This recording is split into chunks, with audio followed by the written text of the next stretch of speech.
So this is the CyberPanel I have installed with my VPS. So if you want to create the website, so as you can see, this is the website I have.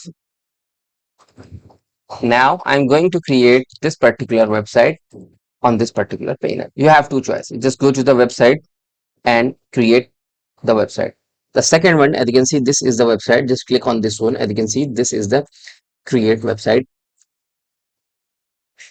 Okay, so now select your plan, 10 GB. Honor name of the domain without www. Make sure without space. So remove the space. I'm selecting the this one and I'm selecting 8.2 version. Select all these one. Okay, so now just click on the create website. Wait for a few seconds. Once you create the website, so now currently it's creating the website, SSL certificate, and some other kind of things.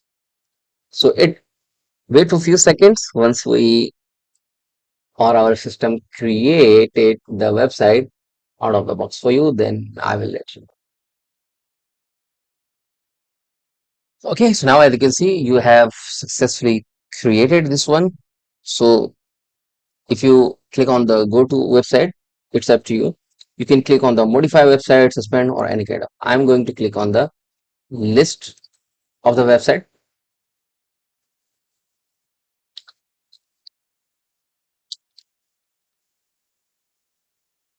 As you can see, this is the Shakespeare website.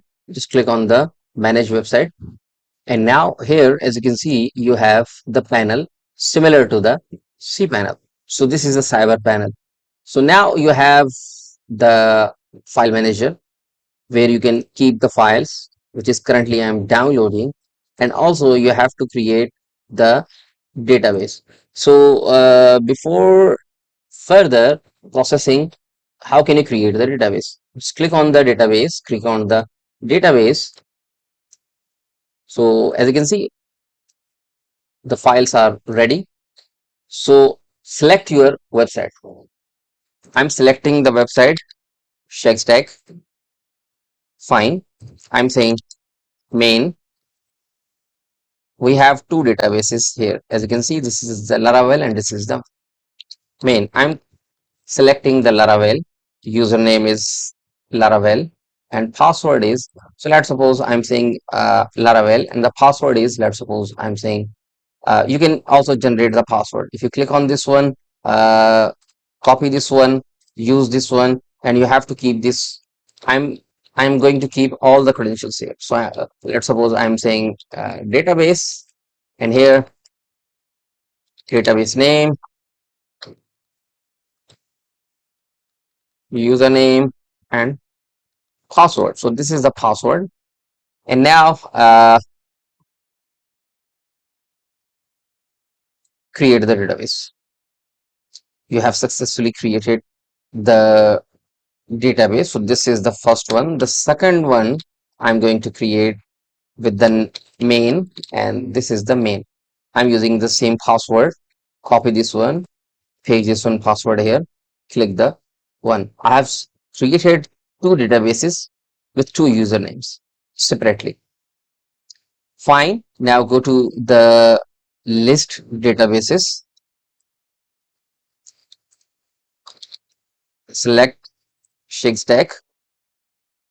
As you can see, you have two databases which you have created. So you can also change the password from here. I'm going to change these one. And if you are going to access your database from remotely, so you can just add the IP address here. So how can you do that? Just click on this one, select your IP address. So where you can get the IP address, I'm saying my IP address. Click on this one. So as you can see, this is your, okay, so now I'm going to using this particular IP address. Fine. Make sure this is the dynamic IP address. When I restart my system, I will have a new one.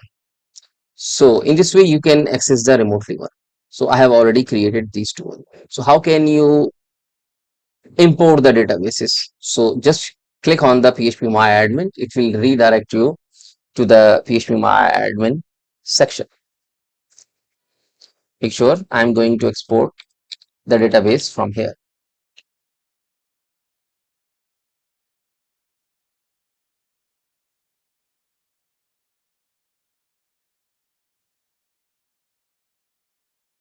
Okay, so these are the two databases I have. I'm going to create the import for this particular Laravel backup. So import from here Laravel and import this one.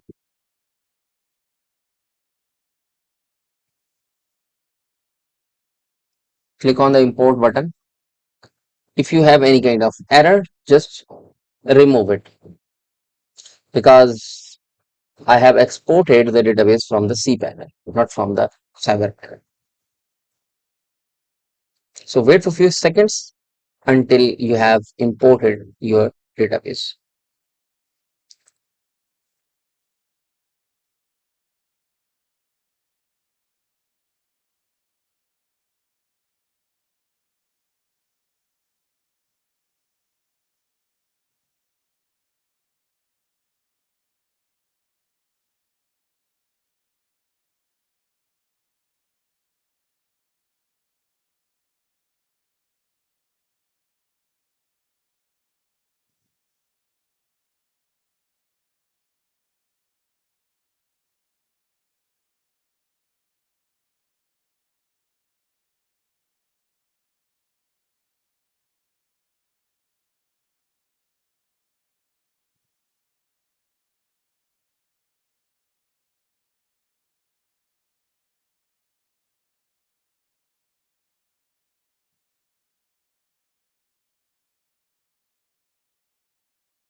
Okay, so meanwhile, I'm going to upload the files which I have downloaded. As you can see, these are the folders we have downloaded. I'm going to keep these one here. So now I'm saying I'm going to go to the back to the panel. I don't know why they have not the breadcrumbs. So here, as you can see, you have the file manager. Just click on the file manager and go to the public underscore HTML. I'm going to upload all these files here. Laravel file, WordPress files, or any kind of files you have. So as you can see, I have 1.1.8 GB of data. So just drag and drop here, or just click on this one and select your files. I have already done. Just click on the update all or the upload button. So upload all. So wait.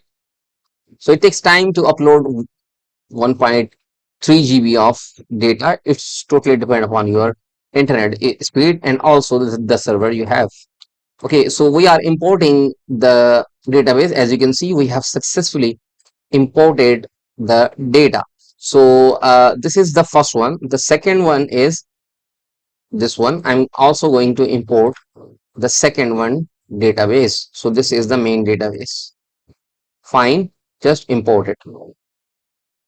Click on the import button. As you can see, it's importing the data. Okay, so now it's uploading the data.